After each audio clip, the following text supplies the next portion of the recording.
Kathleen here. We're back with part 2 of my conversation with Andrew Jarecki and Zach Stuart-Pontier, the genius filmmakers behind the Jinx, a docuseries that explores the strange life of Robert Durst. If you haven't listened to part 1, go back and do that now. I promise we'll be here when you're finished.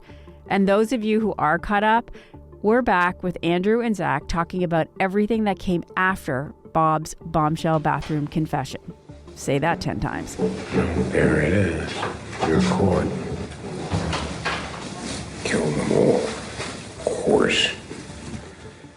And one thing, Andrew and Zach's conversation with me went way longer than we expected, so Andrew actually had to run about halfway through this conversation. Also, if you love Crime Story and want to hear more in-depth interviews with your favorite true crime makers, please follow the podcast. It helps us find new listeners and make sure that we keep delivering awesome episodes. So without further ado, welcome back to Crime Story with Andrew Jarecki and Zach Stuart-Pontier. I first want to sort of hit this idea, every journalist that I know of, their sort of dream in life is that they affect some kind of change, whether it be small or big, but some kind of change. And a lot of the times you'll die and you won't have affected that change. But you guys can't say that. So I just want to sort of talk a little bit about how you feel about the impact of this show. I mean, it seriously impacted many people's lives, most significantly, at least in the follow-up, Robert Durst. So just tell me about that feeling. You really did affect lives. I mean, my first reaction to that is that the most important lives we impacted were the McCormick family. Yep. Because when I first went and visited them back in, I'm afraid to say, 2005, they had been really damaged by Robert Durst, by the Durst family, by a lot of the people around him. They had gone through this incredible, horrible experience of losing their sister, and then the further indignity of having the Durst family ignore them, essentially ostracize them, having Bob participate in a kind of smear campaign. So this girl, Kathy McCormick, was such an extraordinary person. She came from a very modest background. She had this lovely personality. She cared a lot about the people around her. Even at nursing school, there was a whole campaign that she had run because she thought it was outrageous that there were all these rules that said that female nurses had to wear those little ridiculous, bonnets, and they didn't have the same rules for men. And she said, well, that doesn't sound right. And she launched this campaign. She got them to change the rules at Western Connecticut State College. And then eventually, despite the fact that Bob was really working against her, she decided to go to medical school. She got herself into Albert Einstein. She had really good grades, and she wanted to be a pediatrician. And so the feeling of losing her was palpable when I went to see the McCormicks. And they were very generous about helping us tell the story. And they said for all these years, everybody's interested in Bob Durst. Bob Durst is so weird. Bob Durst is so funny. Bob Durst is this charismatic gentleman killer. But for them, it was just a story of loss. And they said, you're the first people that have ever come to us and said, we want to tell the story of Kathy, the story of what happened to her in that relationship. And so that was always the stakes for us. And then obviously, of course, as you're saying, it had a big impact on Bob Durst's life because there was accountability, but the accountability was always in the service of the family of the most notable victim in the case. Not that Susan Berman and Morris Black were not important victims, but as we learned from the series, Susan Berman was part of the problem. And we never get to know Morris Black very well because, he's killed when he's quite elderly and he didn't have a very clear background, or he was sort of a drifter. That's really where it all started for us. Zach, for you too? Did you have a sense of responsibility to the McCormicks, or how do you feel now on the end of it, having impacted sort of so many people's lives?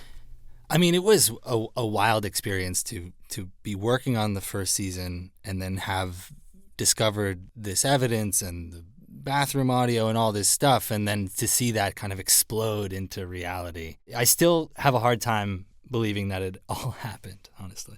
Obviously, viewers were dying that there'd be a season 2, but did you know right away that there'd be a season 2, that this is how you'd split it up? No, we did not know at all.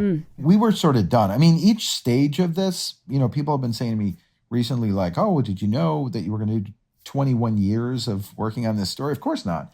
But it all happened as kind of an evolution. We made the first film, All Good Things, and then Bob calls, right? I thought I was done at that point. I thought, well, I've done plenty of Durst. I've done this film. It's time for me to do something else. And all of a sudden, phone call from Bob. So that becomes another 5 years. And, similarly, when the first Jinx came out, and it was such a emotional, crazy experience. It was such a public and loud event and had such a big impact on Bob, on the case. We sort of felt like, all right, well, we've done our thing here. And now it's up to the police and the courts and so on.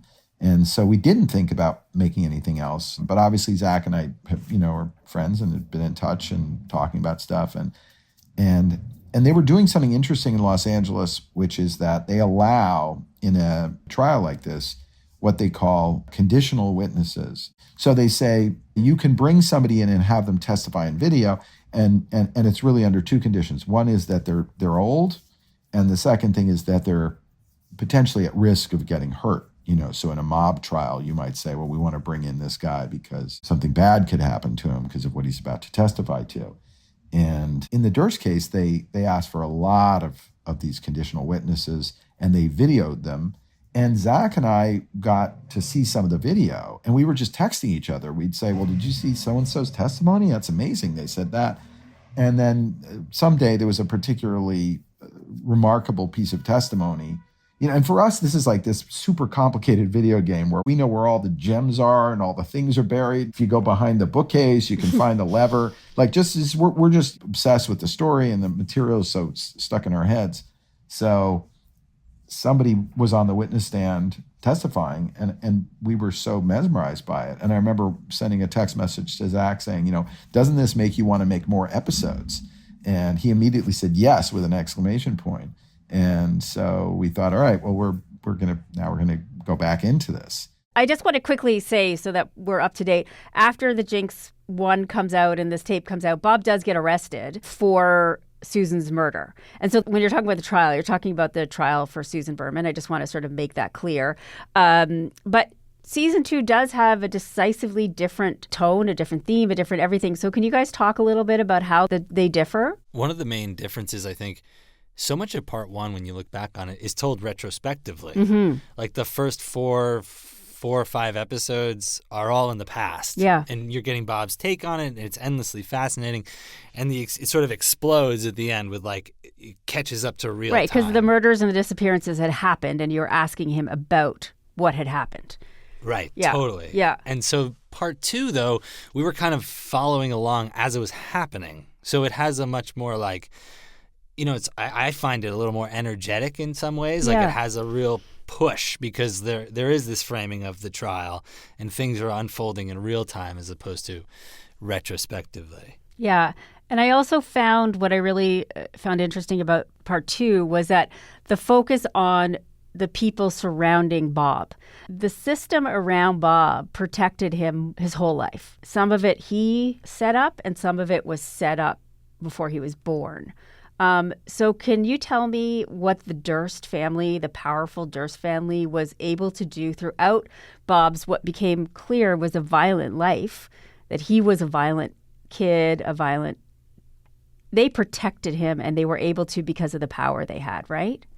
I just want to say that during the making of part 1, a thing that we would say in the edit room was, how do you kill 3 people over 30 years and get away with it? It takes a village. Yeah. And as we were going through, I think, the experience of learning about Bob and learning about the people around him, it became clear that there was this constellation of people around him who see themselves as perfectly good, decent people, and yet were somehow drawn into some murderous activities, helping him, covering things up. And many of them thought of themselves as, not having been complicit. And yet somebody would say, well, I didn't really have anything to do with it. I mean, of course, I didn't kill anybody. I mean, yes, I did send $118,000 in a suitcase to him by UPS, but, that wasn't really doing anything bad. Well, what did you think he was doing? Was he going on the run? Well, I didn't know. I mean, it was dark. I don't know. So, to us, the people who surrounded Bob were so fascinating and such human beings. They didn't ask to be friends with the murderer, except I would say Chris Lovell probably did ask to be friends with the murderer. But for the most part, it was the Altmans, his friends, and his lawyer, Stuart Altman, and Susie Giordano, his kind of little girlfriend / assistant. And, of course, we haven't yet talked about Bob's wife, but we will. And so these people who were ordinary and were drawn to Bob, I think became the most important part of part two. Not only broadened the story, but really allowed us to ask ourselves questions like, not just, well, why do people do bad things? But if I were a vulnerable person, if I had a sick child, or if I was somebody who was relying on Bob Durst for support or something like that, what would I have done? What would I have done in that situation? Could I see myself as, as getting involved in something like this if I had the right? That's so interesting. I was actually amazed at how I felt like every one of his friends was kind of despicable in their own way, except for, weirdly, Nick Chavin's wife, which that you'll have to explain. I don't understand that couple. I mean, Nick Chavin, can we talk about that guy? I mean, he... Yes. Have you ever... I think in a way, I never knew there was something called, like, cowboy porn. Country porn. Country porn music, which we'll have Maybe that didn't make it up to Canada. I don't know. It's huge here, though. Not surprisingly. Americans love their country It is porn. Huge? Are you joking? No, I'm being... Oh, okay. Yeah. So how do you respond to that? Like, I didn't actually get that, Andrew, from his friends. I actually saw them as self-centered and taking his money and recognizing that he was an ass and a terrible person, and they were in it for themselves and then protecting themselves. But I'm curious that your feeling of like, well, they are people caught up in it. Yeah, I just find that interesting. Well, you see, especially in the last episode of the series, so episode 12, you see people, we used to call that section sort of the accountability tour, going out and asking people why they did what they did. And of all the people, I mean, there's no question that a lot of these people did bad things and helped Bob in a lot of ways.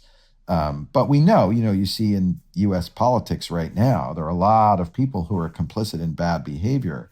And they'll all say things like, well, I mean, I wasn't the one that separated the children from the border. If anything, I was one of the guardrails. Yes, I mean, I was in the administration, but of course, I was a good person. People don't see themselves as bad people. Of course. And so I think, there is, if you watch episode 12 again, I think you'll see that we do treat these people with a level of compassion. It's clear that a lot of these people were very damaged by their relationship with Bob, and that they gave up a lot, and their lives were sort of destroyed by being within the blast radius of what happened. Nick Chavin is, to me, not the most despicable. I think Nick is somebody who has a good heart, has gone along with Bob for all these years, and finally has an epiphany, finally realizes that he really has been part of the problem. He's sort of the only person in the last episode who does take responsibility, who says, I feel complicit. There might have been something I could have done to stop this. Mm-hmm. I didn't. I held it in. I didn't share this with people. I didn't allow myself to do that. And you see him have a real physiological reaction, very much like Bob does. Yeah. I mean, to me, it sort of bookends what you see in the last episode of part one.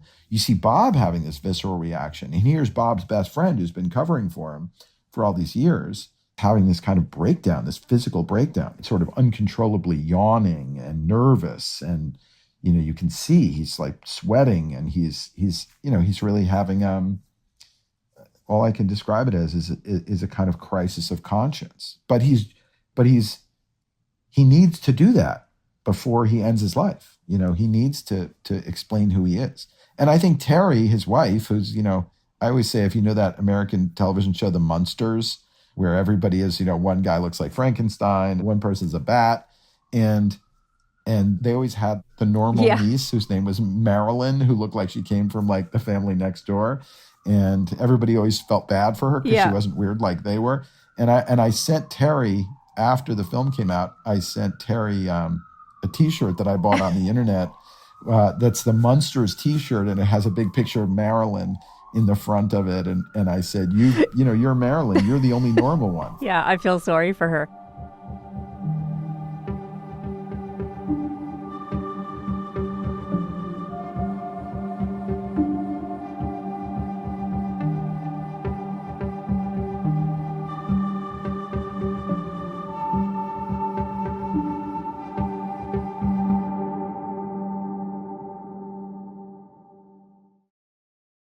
So like we said, most of the season part 2 is the trial.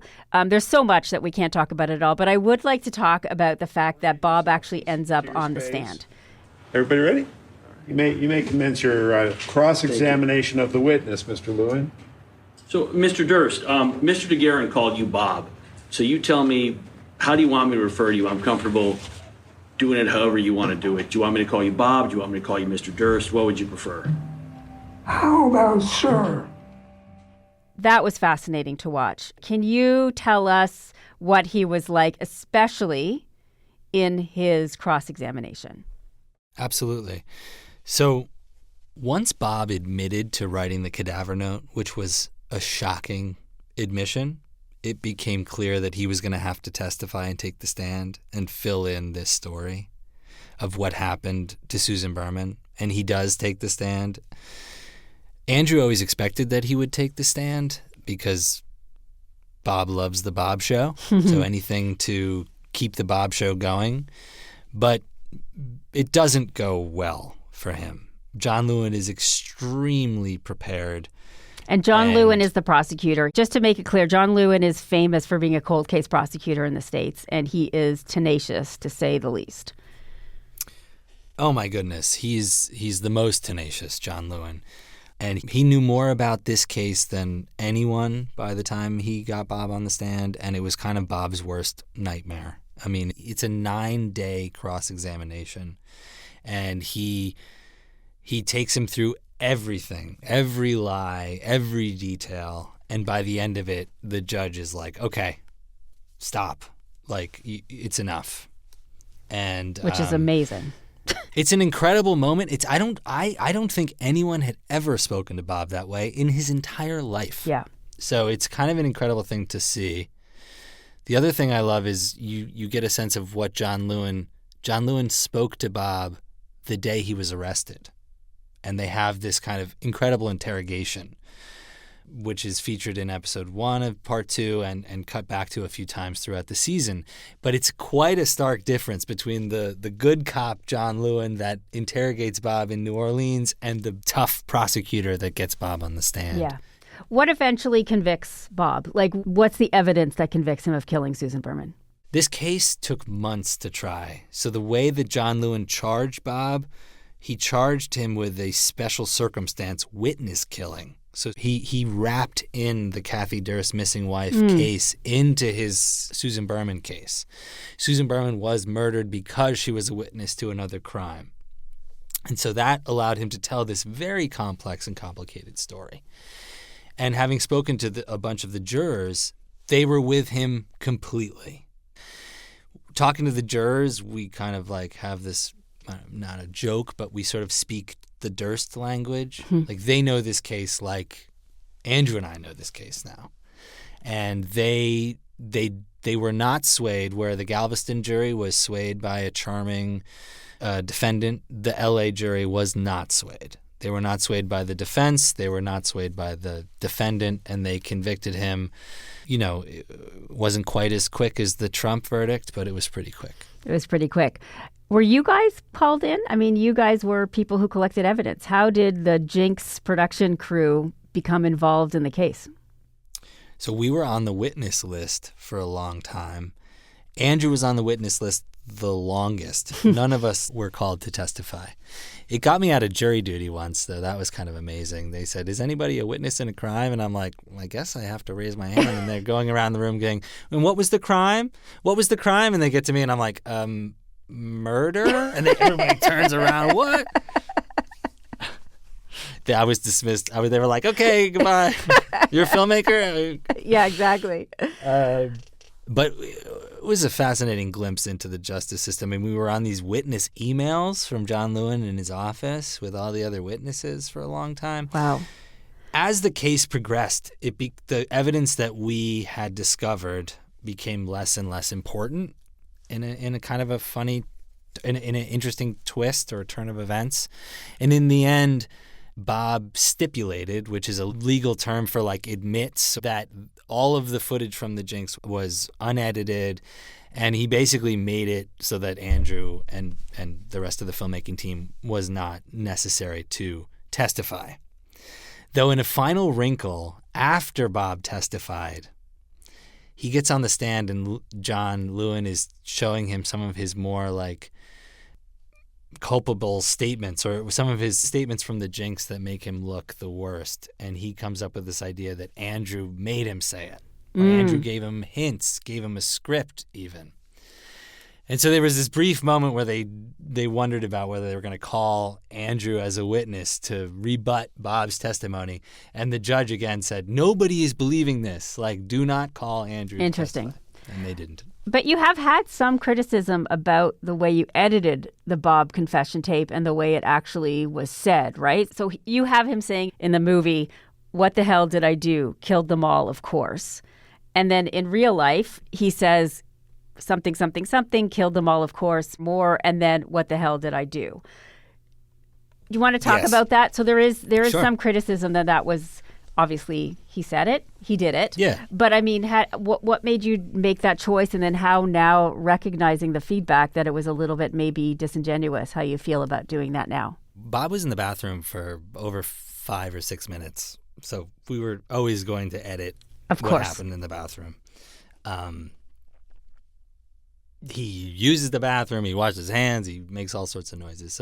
And he also says a bunch of other stuff. I think once he went in the bathroom and said, there it is, you're caught, kill them all, of course, we didn't take anything he said out of context, I don't believe. And we ended the film with kill them all, of course. Mm-hmm. So I would say we made one edit, which was to move kill them all, of course, to the end. And the reason that anybody knows about any editing is because we turned over the raw material. So you weren't hiding anything, of course. Nobody was hiding anything. The Jinx was never introduced as evidence. It was a TV show. Yeah. And we turned over evidence, which also people criticized us for turning over evidence. Yeah. So it was a tough road to walk, and I think Andrew did an incredible job walking it. I stand by everything we did, and I think he does too. Yeah, and it's a hard thing, I think listeners should understand that journalists and documentary makers are not an arm of the police. So working with the police is a choice you have to make, and it's not an easy one. And so there has to be a lot of thought into whether or not you decide to do that or not. Yeah, and I think there were certain things we did share and certain things we didn't share. We were really trying to maintain the sources that we had that had trusted us. Yeah. They had talked to us and not the police in some cases. So it was a really hard and complicated process, and I think we did the best we could, and I'm proud of the decisions that we made. I think we did the best we could. Yeah, it's a hard decision with no right answer. So you have to make one, and you're going to have criticism one way or the other, right? We got it from both sides almost equally, which makes me feel it was the right choice. Yeah. So what does Bob finally get sentenced to? Bob is found guilty, and Bob gets sentenced to life without parole. And how old is he at this point? He's pretty infirm too, right? I want to say 79. Oh, but he looks 90. I could be wrong about that. He looks 100. Yeah. I mean, he looks not well. He really goes from the vibrant guy who's in the Jinx to a shell of a human being by the time he's on the stand. And by the time he's sentenced, he's just really beaten. So it's a weird thing. Like, I think some people have sympathy for him. I don't know if he deserves sympathy. I mean, it's just, he was an aging defendant, and he was found guilty and died only months later.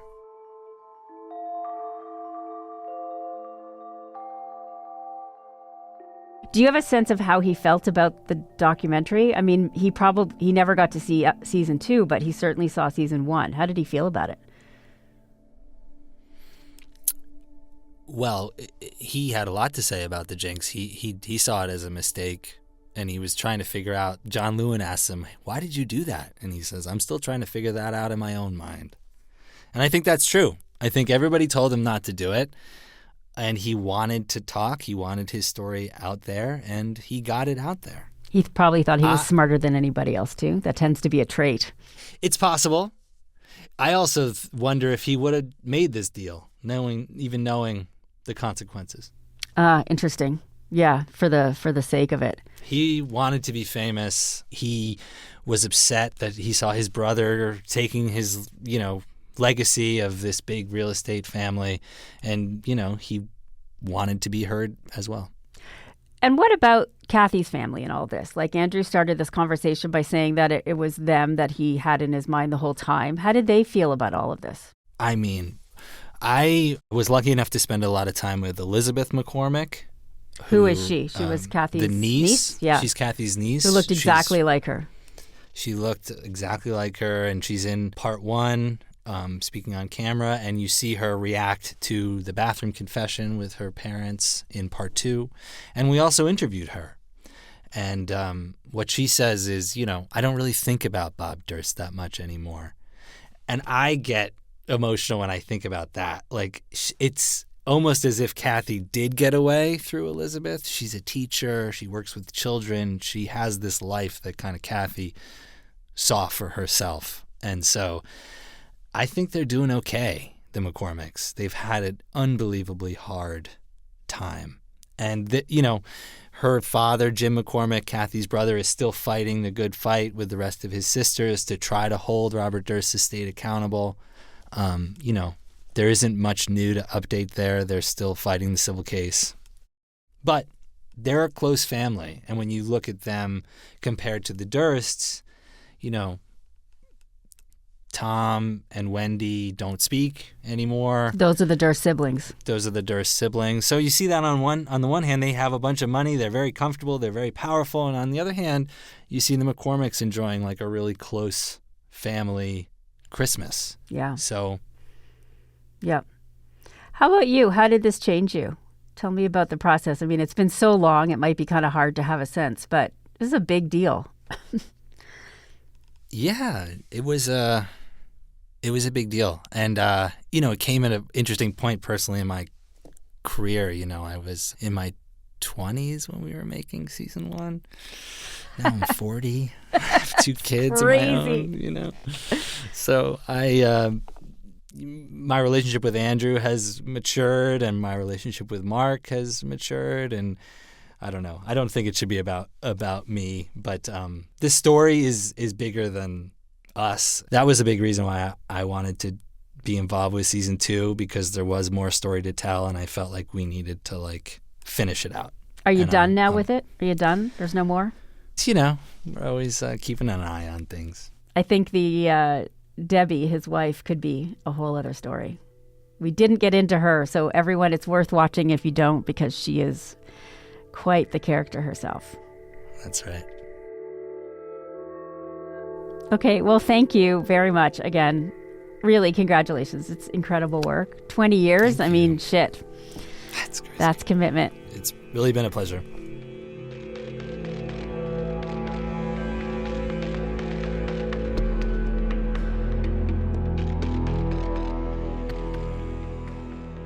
Thanks for listening to my interview with Andrew Jarecki and Zach Stuart-Pontier.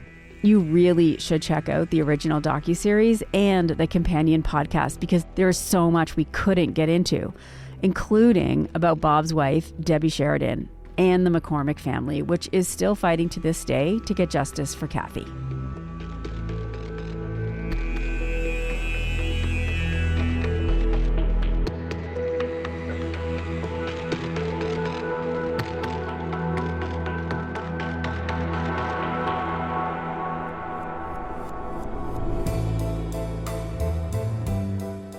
You've been listening to Crime Story from CBC Podcasts. We drop a new episode every Monday. You can get our next episode a week early on CBC Podcast's YouTube channel or by subscribing to the CBC Podcast True Crime channel on Apple Podcasts. In addition to early access, subscribers to our True Crime channel also listen ad-free. Crime Story is written and hosted by me. Our producers are Alexis Green and Sarah Clayton. Sound design by Graham McDonald. Our senior producer is Jeff Turner. Our video producer is Evan Agard. Our YouTube producer is John Lee. Executive producers are Cecil Fernandez and Chris Oak. Tanya Springer is CBC Podcast Senior Manager, and Arif Noorani is the Director of CBC Podcasts.